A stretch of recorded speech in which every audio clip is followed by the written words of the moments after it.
Segeln funktioniert ja nur mit Boot. Und hier beim SailGP, da gibt es diese Rennkatamarane, die Bootsklasse F50. Und wie die funktionieren, das schauen wir uns heute mal genauer an. Unser Experte heute, Felix, der ist noch mächtig am Schwitzen. Er ist gelernter Bootsbauer und jetzt ist er einer der Grinder im Team Germany. Das sind die Jungs, die auf dem Boot an der Kurbel drehen.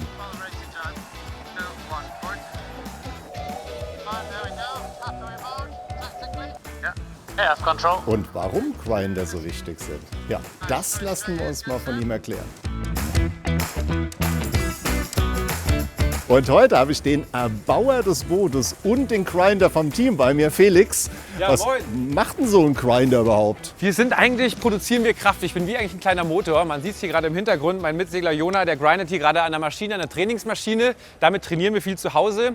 Und wir produzieren Kraft, damit eigentlich unser Trimmer, dieses Riesensegel, was wir haben, mit einer Hand rein und rausziehen kann, wo teilweise tonnenweise Last drauf sind.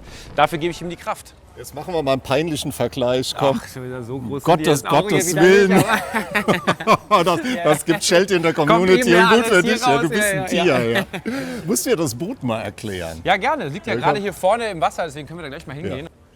Und du hast dieses Boot jetzt mitgebaut, mitentwickelt, also aus deiner Hand erschaffen. Ja, also wirklich, ja, wirklich mein ganzes Blood, Sweat and Tears, wie man so schön in Englisch sagt, steckt genau in diesem Boot drin. Was für mich natürlich super spannend ist, hätte ich auch nicht gedacht. Wir haben dieses Boot 2017, 17 in Neuseeland gebaut, das und ein anderes. Die waren damals für den America's Cup in Bermuda. Und ja, seitdem segelt es immer noch. Sieht natürlich jetzt ein bisschen anders aus, wurde auch ein paar Mal ein bisschen umgebaut. Aber ja, ich kenne dieses Boot inside out, wirklich jede kleine Ecke, jeden Millimeter. Und jetzt sitze ich drauf und segel diese Maschine. Du hast das Boot mitgebaut vor etlichen Jahren. Hättest du dir träumen können, dass du da mal Grinder im Team wirst? Nicht mal ansatzweise, wirklich. Nicht mal also hätte mir das damals einer gesagt, hätte ich Geld gewettet, dass es nicht passieren wird. Ehrlich gesagt, das war...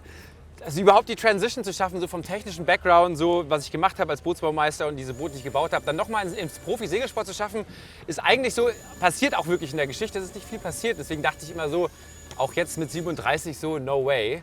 Deswegen wirklich, ich muss mich manchmal selber kneifen, was hier gerade so passiert. Ja. Ja, hier ist natürlich gerade der Obersaustall. Ach, guck mal, hier ist immer mein Haken, deswegen. Dein Haken, das ist gut, ja.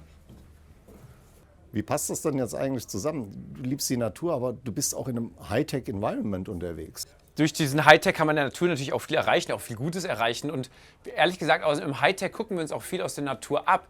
Zum Beispiel diese Foils, diese Wings, gibt so ein Shape, das heißt also Seagull-Shape, also eigentlich von den Vögeln, die Flügelform. Also wir lernen natürlich auch viel aus der Natur für so Hightech-Sachen, was eigentlich eine ganz interessante Kombo ist, oder über die Fische und Hydrodynamik und sowas. Du hast das Boot mitentwickelt. Was ist jetzt großartig anders an diesen F50 zum normalen Segelboot?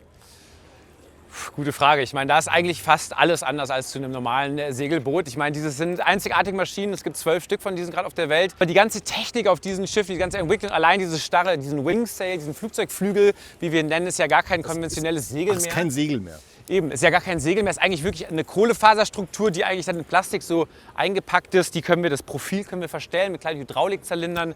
Wir haben 150 Sensoren an Bord, wir ziehen irgendwie 200 Gigabyte Data von diesen Schiffen.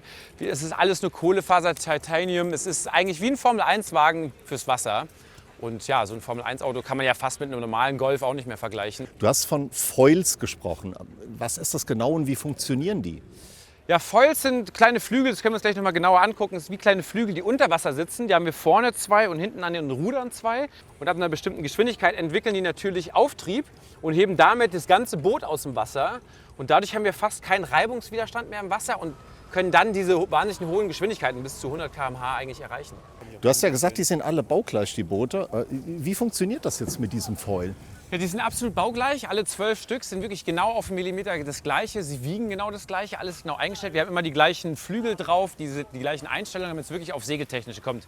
Hier sehen wir jetzt das eigentliche Foil, was jetzt gerade hochgezogen ist und der Rumpf. Dieses Foil kann hoch und runter fahren. Man sieht ja hier oben diesen riesen Schaft. Das ist alles aus Vollcarbon. Hier wird auch gerade noch nebenbei gearbeitet und wieder eingestellt. Ja, der kann über Hydraulikzylinder hoch und runter fahren und wir können dann noch die Winkel ändern, rein rauskippen und nach vorne und hinten. Und hier hinten der Flügel ist eigentlich super interessant. Das sind wirklich ganz neue. Die haben wir erst seit Anfang der Saison. Darf man anfassen? Diese Flügel sind komplett aus Titan gefräst, komplett aus dem vollen Block. Ja, die sind dann hier verbunden mit 2 Bolzen von unten. Und hier das Tipp außen ist Kohlefaser sogar noch. Das soll dazu dienen, dass wenn wirklich, dass es eigentlich eine Sollbruchstelle ist, dass wenn wir irgendwie eine Kollision gibt, dass das zuerst abbricht, weil das Titanium wird natürlich nicht zum Brechen kommen. Und das sind sogenannte T-Foils, also es ist wie ein T, das geht natürlich auf die andere Seite symmetrisch raus. Ja, und die Dinger bringen uns dann zum Fliegen. Die hast du vorne und hinten. Hier hinten sieht man am Ruder gerade, wesentlich kleiner. Also das Ruder ist gerade hochgeklappt, das muss man sich jetzt vorstellen, das ist zum Kran damit natürlich an Land. Dieses Ruder können wir so nach hinten runterklappen ins Wasser und dann hängt es über 2 Meter unter Wasser. Und dieser kleine Flügel, der quasi balanciert dann das vom großen Foil hier vorne und das kleine, das gibt dann die Balance quasi, dass wir natürlich nicht rumeiern. Da haben wir 2 Sets von, wir haben die einmal in groß und klein. Ja. Bei wenig Wind haben wir die großen natürlich, damit wir schneller Auftrieb kriegen. Ja. Und bei viel Wind brauchen wir nicht schnellen Auftrieb, da wollen wir möglichst kleines Profil haben, um möglichst hohe Geschwindigkeiten hinzukriegen. Wie hoch ist euer Materialverschleiß? Der kann sehr hoch sein. Ja, okay, wenn alles gut geht, ich sage mal Touch Wood, dann eigentlich ganz wenig. Dann sind es so ein paar Leinen, da gehen wir irgendwie so bei $400 durch oder so. Aber wie zum Beispiel, wir haben ja diese Wing Collapse gesehen, also diese Wing gebrochen. Wenn sowas passiert, ist es halt gleich, sage ich mal, 1 Million wahrscheinlich.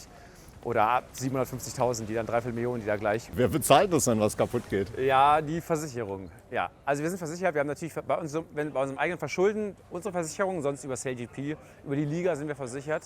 Und es läuft dann über Versicherung. Ja, klopf Holz, dass nichts passiert. Dass nichts passiert. Touch Wood, ja. Sehe ich das Boot hier liegen? Hat das denn überhaupt einen Namen? In der Seefahrt ist es so, eigentlich darf man Boote nicht umtaufen. Das bringt Unglück. Sie wurde in Neuseeland gebaut, wurde für ein japanisches Team gebaut, für Softbank Team Japan, America's Cup. Und hieß damals, ich glaube, Oshuwa. Und das ist, ja, so hieß ein großer Hund, das war deren Maskottchenhund. Ich glaube, der hieß Oshuwa. Deswegen, das ist der eigentliche Name. Wir haben sie eigentlich nicht umnennen dürfen. Unser altes Boot, was wir letzte Saison hieß, Brünnhilde. Okay. Aber ja, in der Seefahrt bringt es eigentlich Unglück, nochmal doppelt zu taufen. Also Oshuwa. Oshuwa. Bleibt so. Ja.